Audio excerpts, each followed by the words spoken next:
كنتم خير أمة أخرجت للناس تأمرون بالمعروف وتنهون عن المنكر وتؤمنون بالله. Alhamdulillahi Rabbil Alamin. Alors malheureusement, il ne vous échappe pas que le meurtre, le fait de tuer des âmes innocentes, est venu chose monnaie courante aujourd'hui.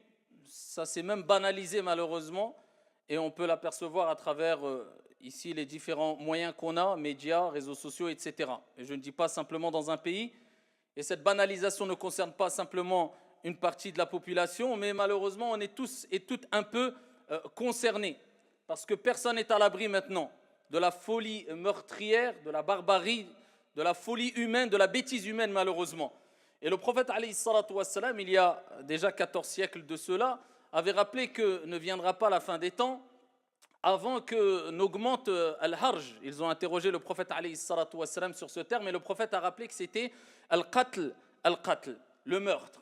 Alors ça ne veut pas dire qu'on ne doit plus garder les pieds sur terre et de se dire, vu que le meurtre s'est propagé et se propage de plus en plus, eh bien cela veut dire que dans 2-3 jours, il y aura la fin des temps. Non, c'est simplement que le prophète alayhi salatu wassalam nous a rappelé que la fin des temps ne viendra pas avant que cela ne se passe. Et c'est peut-être la fin des temps, ou la fin des temps viendra peut-être dans 1 million d'années, on ne sait pas, Allahu a'lam. Mais en tout cas, ce qui est sûr, c'est qu'aujourd'hui, eh bien, le meurtre s'est répandu à une allure folle, si on peut utiliser cette expression. En tout cas, on sait que c'est devenu banalisé. Plusieurs facteurs rentrent en compte et qui provoquent cette banalisation. Entre autres, bien sûr, il y a le fait que, malheureusement, le meurtre, la violence s'est banalisée à travers différents supports, que ce soit les films, que ce soit les jeux vidéo, que ce soit les scènes violentes maintenant qu'on peut voir facilement, et peu importe l'âge, peu importe la personne, peu importe la sensibilité de la personne, mais facilement on peut avoir recours au visionnage de certaines actions violentes aujourd'hui, de jour comme de nuit, comme j'ai dit précédemment, à travers de différents supports. Donc certaines personnes pensent qu'ils sont dans un film, ils pensent qu'ils sont dans un jeu, et surtout certains jeunes qui n'ont pas encore ici bâti de bases solides dans leur vie, qui ont des jeunes qui n'ont pas de projets encore, qui sont un peu quelquefois déboussolés, qui ne sont pas structurés, qui n'ont pas de cadre. Msakin, il pense que ici, ce qui se passe dans les jeux vidéo, dans les films, eh bien, c'est la réalité. Et il ne donne plus d'importance à la sacralité de l'âme. Alors que Dieu, quand il parle de manière générale dans le Coran, il dit وَلَقَدْ كَرَّمْنَا بَنِي آدَمَ. On a certes honoré l'enfant d'Adam, l'enfant d'Adam. Pas fait de distinction entre... Non, il dit وَلَقَدْ كَرَّمْنَا بَنِي آدَمَ.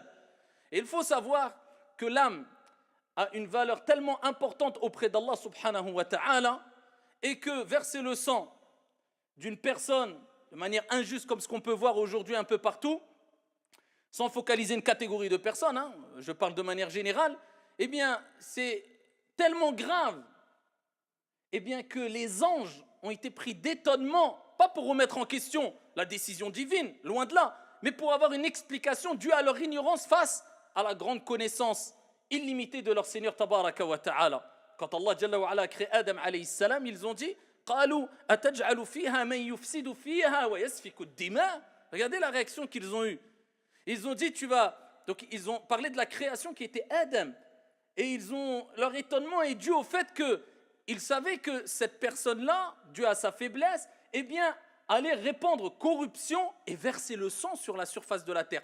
Pas cette personne-là particulièrement, mais ici, les générations qui vont venir, ici, de par la cause de cette personne-là, Adam alayhi salam, l'être humain, de manière générale, l'être humain va répandre la corruption et verser le sang sur la surface de la terre. Donc s'ils ont mentionné ces deux choses-là, c'est que pour les anges, comme eux-mêmes savaient que pour Dieu aussi, c'est quelque chose de grave. Et ici, ce n'était pas une mauvaise analyse dans le sens où, je parle simplement du fait que, oui, va venir des générations qui vont répandre le sang, tout simplement parce que le propre fils d'Adam alayhi salam a tué son autre fils, Qabil, qatala Habil. Donc son propre fils Qabil, eh bien, est le premier qui a, eh bien, on va dire, innové, entre guillemets, qui a instauré cette mauvaise coutume, ce mal qui est de tuer. C'est le premier qui l'a fait, le meurtre, c'est le fils d'Adam. Il a tué par jalousie. eh bien son frère qui était Habil, est rapporté par l'imam al-Bukhari, le prophète alayhi salatu wassalam a dit, aucune âme est tuée, aucune âme n'est tuée, sans que le premier qui a tué, donc Qabil, n'endosse une part de responsabilité, dû au fait que ça a été le premier qui a instauré cette mauvaise coutume, cet acte blâmable. Donc, il faut savoir que le meurtre est tellement mauvais, verser le sang de manière injuste, est tellement blâmable, et ici condamnable, et vu par notre Seigneur Tabaraka wa Ta'ala comme étant une chose abominable, que le prophète alayhi salatu wassalam a rappelé, fait sahih, que la première des choses sur laquelle les enfants d'Adam devront rendre des comptes concernant leurs relations entre eux, au jour de la résurrection, ce n'est pas leur relation et les droits de Dieu sur eux, la prière, non, leur relation entre eux, eh bien, ça sera safkud dima. Eh bien, ça sera le sang. C'est la première des choses dont tu devras rendre des comptes, dont les enfants d'Adam, les êtres humains dans leur généralité devront rendre des comptes au jour de la résurrection devant leur Seigneur Tabaraka wa Ta'ala. Safkud dima. Tu as versé le sang d'un tel, eh bien, tu dois rendre des comptes. Et le hadith, il est rapporté par Al-Bukhari, rapporté par l'imam At-Tirmidhi, bisanadin Hassan. Le prophète alayhi salatu wassalam nous donne plus de détails. Et il nous dit qu'au jour de la résurrection, Al-Maqtoul, celui qui a été tué injustement, eh bien viendra auprès de son Seigneur Tabaraka wa Ta'ala. Il ne mentionne pas la spécificité que c'est un musulman ou arabe appelé Karim qui viendra se plaindre. Non, ça c'est le jugement. Dieu a honoré les enfants d'Adam et a voulu qu'ils aient un jugement pour être récompensés pour le bien et le mal au jour de la résurrection, contrairement aux animaux qui eux deviendront poussière. Donc c'est un être humain, si Dieu lui a donné la raison, si Dieu va le juger au jour de la résurrection, il va trouver nécessaire de le juger, c'est qu'il a une certaine honorabilité, peu importe sa confession. Dieu le jugera, c'est pas toi. Dieu n'a pas dit dans tous les cas il ne sera pas jugé parce que c'était... Non, il le jugera, c'est Dieu qui le jugera, toi tu n'es pas là pour juger.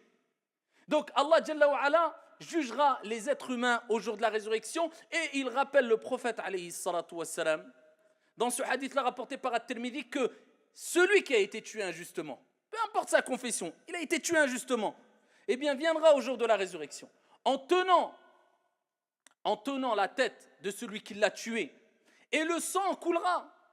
D'accord, le sang coulera.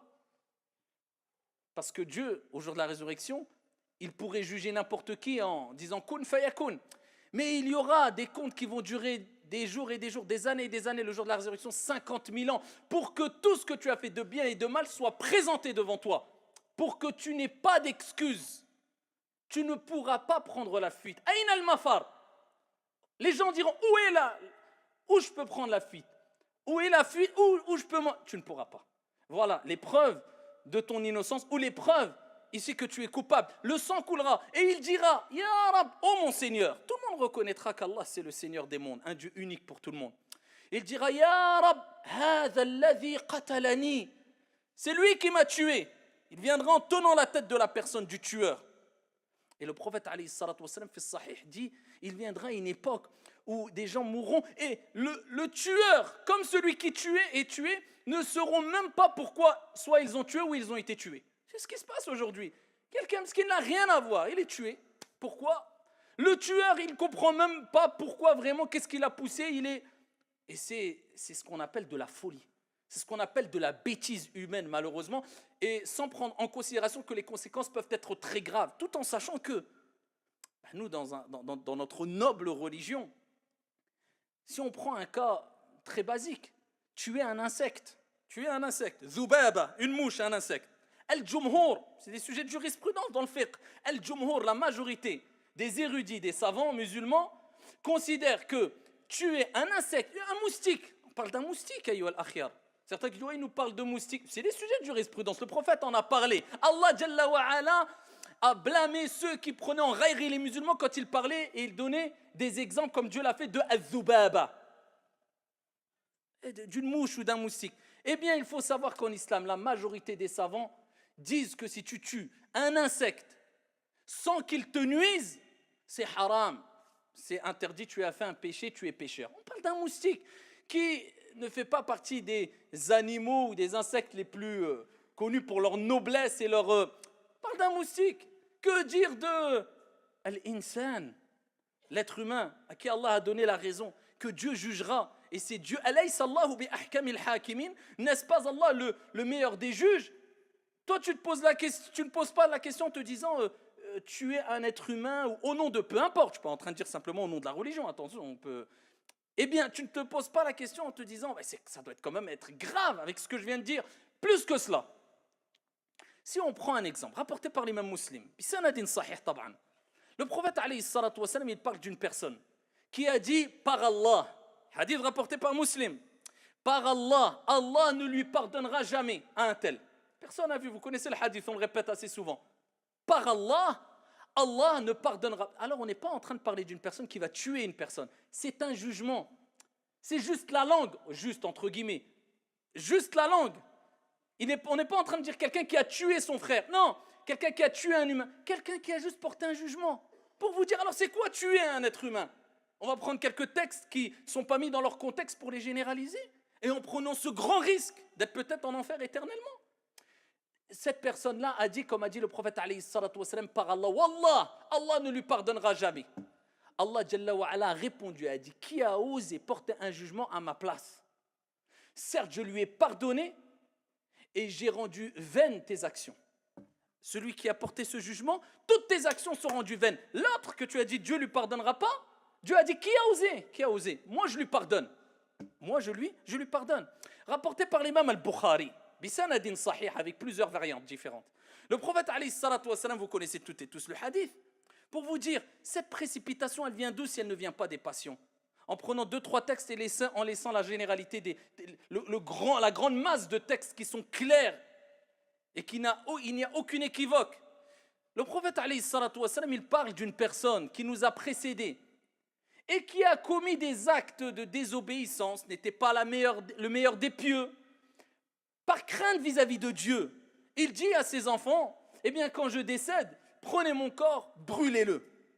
Nous, nos réactions quand on entend quelqu'un a voulu, c'est interdit en islam bien sûr, comme dans le judaïsme, comme dans le christianisme, on n'a pas de complexe à le dire. Nous, on est enterrés, on enterre ici les personnes qui décèdent. Mais juste pour vous dire un peu, comment est notre réaction quand on entend quelqu'un a décidé de se faire passer au crématoire, de se faire brûler? Juste pour qu'on voit vraiment que quelquefois on manque de retenue. Alors, je répète encore, ce n'est pas une chose à faire, mais le jugement final appartient à Dieu, Allah subhanahu wa ta'ala. On a déjà beaucoup à faire avec nous. Est-ce qu'on a terminé avec nous pour s'occuper des gens? Est-ce qu'on a déjà tout terminé? Khlas, on est tranquille, dit c'est bon. Moi, mon dossier à moi, il est plié. Ça y est, maintenant je peux m'occuper des gens. Oui ou non? Si oui, vas-y. Sinon, abstiens-toi. Et je pense que c'est pour nous toutes et tous, et moi le premier, non. La personne a dit à ses enfants, prenez-moi, prenez mon corps, brûlez-le. Prenez les cendres, éparpillez les cendres. Il est mort. Ils ont pris son corps, ils l'ont brûlé. Ils ont pris les cendres, ils les ont éparpillés. Allah Jalla wa ala, quand il veut quoi que ce soit, kun fayakun. Soit ici. Allah l'a fait ressusciter.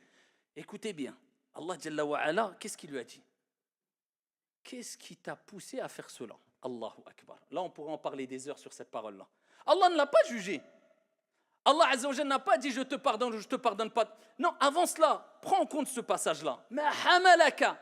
Qu'est-ce qui t'a poussé à faire cela? Dieu qui pose la question à une personne qui a, quelque part, a mis de côté et a renié quelque part la résurrection. Là, on touche à l'aqida, le dogme. Ceux qui disent, c'est l'aqida. Là, on touche au dogme. Je ne banalise pas le fait de dire n'importe quoi et de réagir n'importe comment à travers le dogme. Mais là, on touche au dogme. Parce qu'en disant à ses enfants, prenez mes cendres, répartissez-les, c'est comme s'il pensait, il disait, Dieu ne va pas me ressusciter. C'est grave. Dieu ne l'a pas jugé. Qu'est-ce qu'il dit? Qu'est-ce qui t'a poussé? Explication, bien que Dieu sache, mais pour nous éduquer, qu'est-ce qui t'a poussé à faire cela? Et là, il a rappelé que, Ya Allah, je te craignais tellement. Il a rappelé sa peur de Dieu et qu'il savait qu'il avait commis beaucoup de péchés et qu'il craignait de ne... Allah Azza wa Jalla lui a fait miséricorde et lui a pardonné. Rahmatullahi wasi'a. La miséricorde de Dieu divine, elle est énorme. Avec cela, comment se précipiter, billahi alaykum, avec ces textes-là et ces quelques textes-là? Alors que toute âme est sacrée. Et si on prend l'âme du croyant, bien sûr, elle est sacrée, l'âme du non-croyant. Bien sûr, ici, on ne peut pas s'amuser à faire ce qu'on veut selon nos passions aussi, bien sûr. Et quand on parle de l'âme du croyant, c'est encore plus grave, bien sûr. ومن يقتل مؤمنا متعمدا فجزاؤه جهنم خالدا فيها وغضب الله عليه ولعنه وأعد له عذابا عظيما. Allah il parle de celui qui tue un croyant.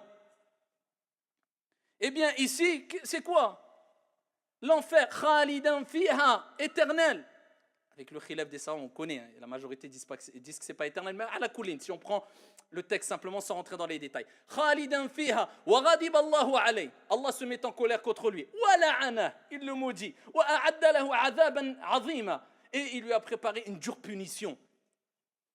Ajib. Le prophète alayhi salatu wa salam fait sahih. Il dit, rapporté par At-Tirmidhi, si tous les habitants des cieux et de la terre se réunissaient pour tuer un croyant, un musulman, Allah Jalla wa Ala les plongerait dans le feu de l'enfer. Alors on a rendu ça, c'est pas grave.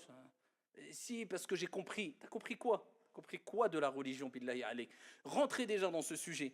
Simplement avec la langue, c'est que déjà je pense pas que t'as compris grand chose dans la religion si tu te précipites dans ce genre de sujet-là. La religion est très vaste. Et ici la vie est courte. Et même la vie est déjà très courte pour pouvoir accumuler assez de bonnes actions pour rentrer au paradis, incha'Allah tabaraka wa ta'ala, de la part de la miséricorde d'Allah subhanahu wa ta'ala. Donc pourquoi se préoccuper, rentrer dans des sujets extrêmement sensibles? Alors quand on parle du non-croyant, du non-musulman, peu importe sa confession, le prophète n'a-t-il pas parlé de al-mu'ahad? N'a-t-il pas parlé de al-musta'man? N'a-t-il pas parlé de toutes ces catégories rapportées par al-Bukhari? Le prophète alayhi salatu wa salam dit man qatala mu'ahadan, celui qui a un ahd, qui a un pacte, un traité, peu importe de quelle forme est fait ce traité ou ce pacte, on évolue selon le temps, selon le contexte, selon... Ici, tu as un pacte, un traité avec lui, on a un traité de paix, c'est pas la guerre, c'est pas...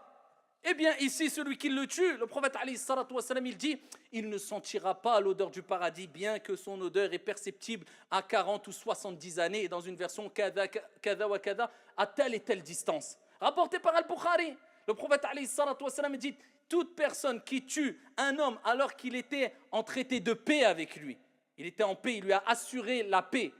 Tu le rencontres, tu es en paix, sans exporter ou importer quelconque problème. Non, je te parle de toi et un tel.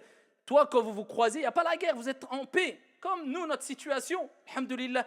Ici, celui qui le tue, le prophète alayhi salatu wa salam, il dit, je répudie al-qatil, celui qui a tué, même si celui qui a été tué n'est pas musulman, ça va de soi. Donc ici, ce n'est pas parce que tu es musulman que tu as tous les droits ou que tu es sûr d'être le meilleur auprès de Dieu. Je répudie al-qatil, celui qui a tué. Que celui qui a été tué soit musulman ou non. C'est le prophète alayhi salatu wa salam qui l'a dit. Le prophète, même à son époque, parce que dans tous les livres divins, quand on parle de l'Injil, al-Tawrah, al-Qur'an, dans toutes les religions, bien sûr, si on retourne 14 siècles en arrière, 30 siècles en arrière, bien sûr qu'il y a le terme combat qui est mentionné, il y a eu des guerres, des prophètes, mais contextualise les choses. Allah tabaraka wa ta'ala, notre Seigneur, si on prend le cas de l'islam, après des années de persécution, après des années de torture, plus d'une dizaine d'années, ensuite Dieu a permis aux prophètes et les faibles et les pauvres qui étaient avec lui de se défendre. Udhina lilladhina yuqatiluna bi annahum zulimu. C'est ce verset-là, c'est de la défense. La légitime défense est reconnue par toutes les lois, en France, en dehors de la France, dans le monde. Quelqu'un veut te tuer, clairement, tu te défends, tu ne voulais pas tuer, l'attaquer, tu te défends, tu le tues. Khalas, c'est ton cas, toi. Qui veut te tuer? Tu sors de chez toi, on veut te tuer, on veut te... C'est même toi qui es peut-être plus à même à être tué. On sait très bien tellement que la folie humaine, c'est tellement répandu que plus personne est à l'abri de ces folies meurtrières, malheureusement. Peu importe la raison pour laquelle on peut tuer. Mais il y a de la folie qui s'est répandue dans les quatre coins du monde. C'est hallucinant aujourd'hui. Allah Jalla wa Ala dit et donner l'autorisation à ceux qui sont attaqués de se défendre. C'est le verset qui est descendu. De se défendre parce que vraiment, ils sont lésés.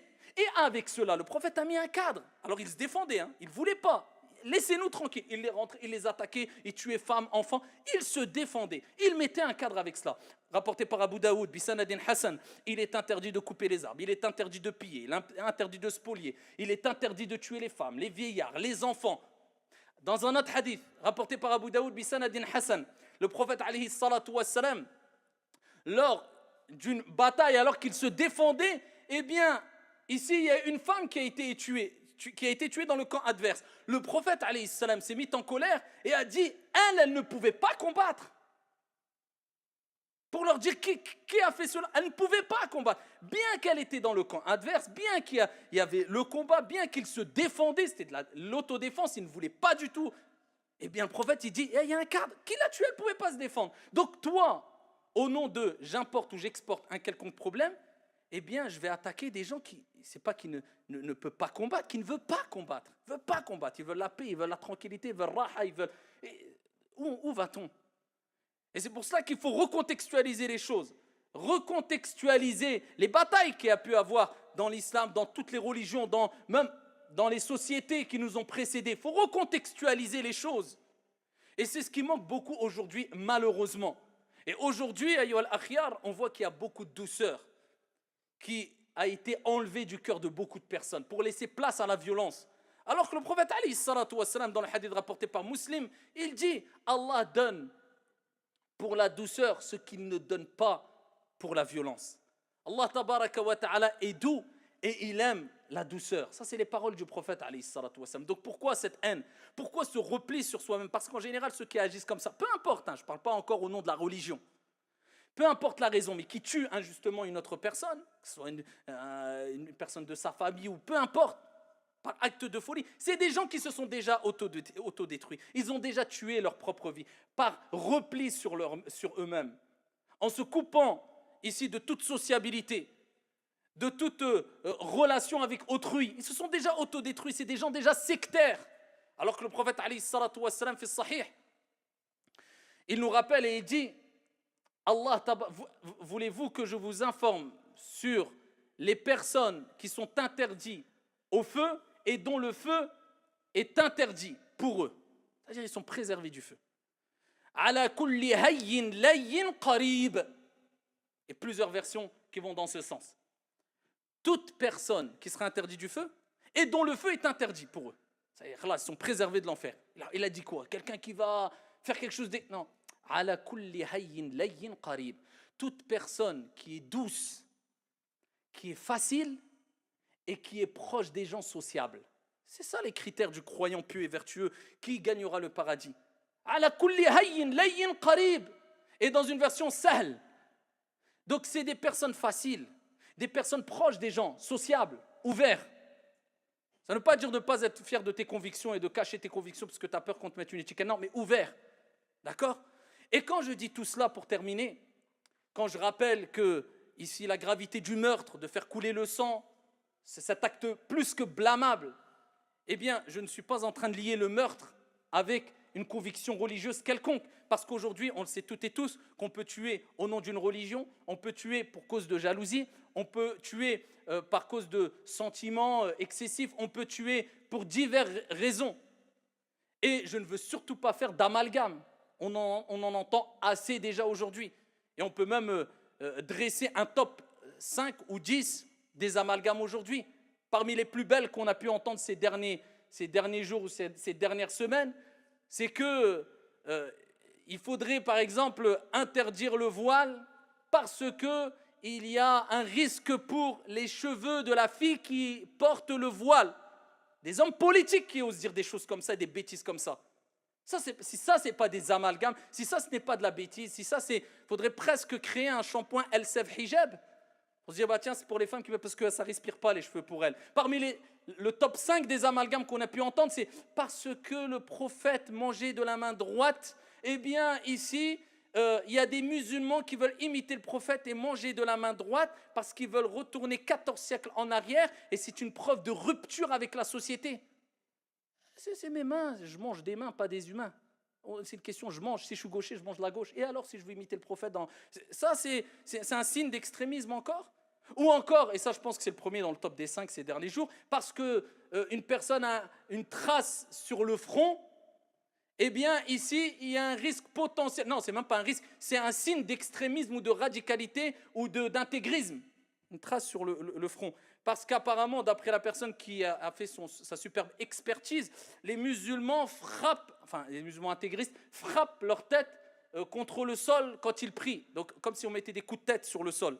Les musulmans, plusieurs fois dans la journée, donc vous savez très bien qu'une prière de 2 rak'at, 2 unités de prière, on va faire 4 fois, on va se prosterner, donc multiplié par une journée, 24 heures, par une vie, c'est des milliers de fois. Donc, à force de se prosterner, puisqu'on met des coups de tête apparemment sur le sol, eh bien, on aurait des traces sur le front. D'accord? Parce que nous, en fait, les musulmans, apparemment, peut-être, on n'a pas une épiderme, on n'a pas d'épiderme ici, on n'a pas une peau, on a du métal, genre Robocop. Ça veut dire que si notre front, à force de poser notre front sur la tête, voilà, ça ne peut pas marquer. Par contre, les autres humains, si tu frottes un peu, là, le front, là, comme ça, tu as une tache rouge, c'est normal. Mais nous, non. Donc, si tu as une tache, parce que nous, parce qu'il y a des sensibilités différentes, il y a des peaux fragiles, il y a des peaux qui sont moins fragiles. Si tu as le risque, tu as le malheur d'avoir une tache sur le front, eh bien voilà, soit tu vas t'acheter du fond de teint, ou soit, eh bien voilà, ne t'étonne pas si on te taxe d'extrémiste. Non, ça je pense que ça on peut le classer dans les premiers du top 5 des bêtises et des amalgames je n'ai pas de mots. Donc on n'est pas du tout pour faire là des amalgames, et je suis anti-complot, etc. Tout le monde me connaît. Mais par contre, des bêtises qui sont dites, et ces amalgames-là qui alimentent des discours extrémistes, ça, il y en a plein.